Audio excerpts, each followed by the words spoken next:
I'd like to introduce my 1952 Moto Guzzi Falcon Sport, one of 300 made that year.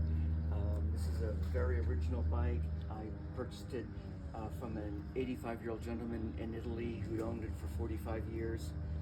It comes with its original Italian motociclo ownership book, which shows the registration from when it was sold brand new in 1952, engine number, frame number, every owner.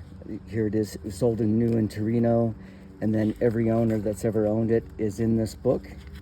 There has not been very many owners. They're all registered in here. And then I have also the Automotive Club Storico Italiano. It's a certificate proving that it is a numbers matching original 1952 Moto Guzzi Falcon Sport, and that the bike is correct in every way from new. And then this fellow, Gabriele Cepelli, his company's name is Ingegnere di Apocco. He is one of the most profound Moto Guzzi experts in Italy, and he builds exact replicas of Moto Guzzi Condors and Dondolino race bikes from scratch, and then rebuilds Moto Guzzis, and has a dynamometer company in Italy. And he picked up the bike, inspected it for me, picked it up, and then went through the engine for me. The clutch was slipping, so they put a new clutch complete in, all new plates, new idler bearing, new throat bearing on the other side. The valves were in good shape, but he did do a valve job on it. Piston clearance was still perfect.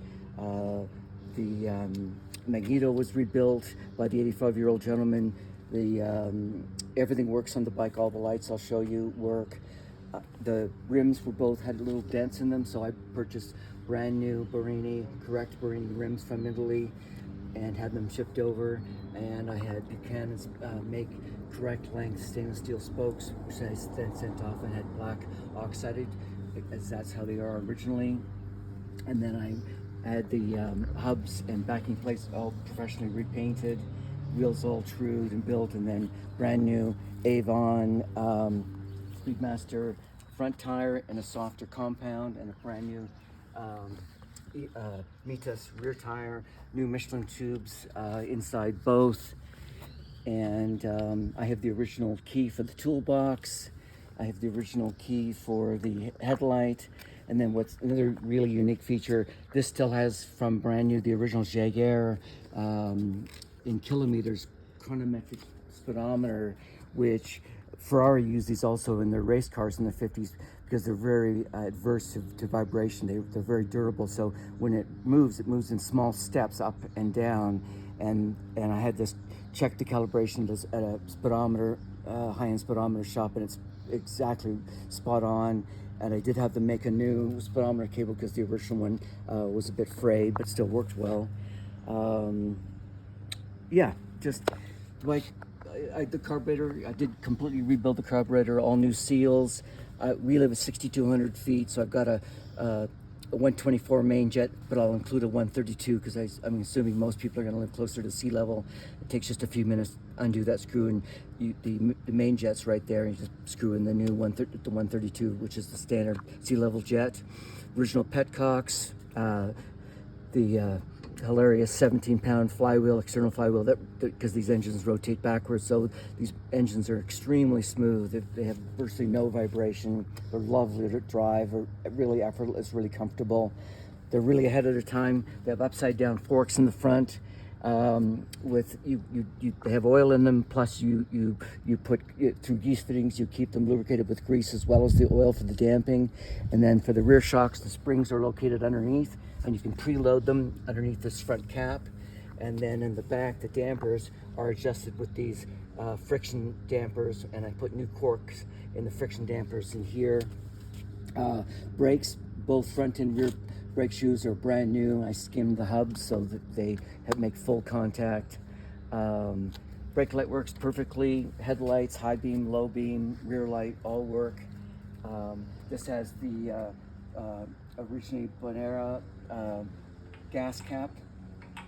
whereas the later ones after this is a first series Falcon Sport from 50, 51, and 52, and again they just made 352. In after these series, then they just went to a friction, much less expensive friction gas cap.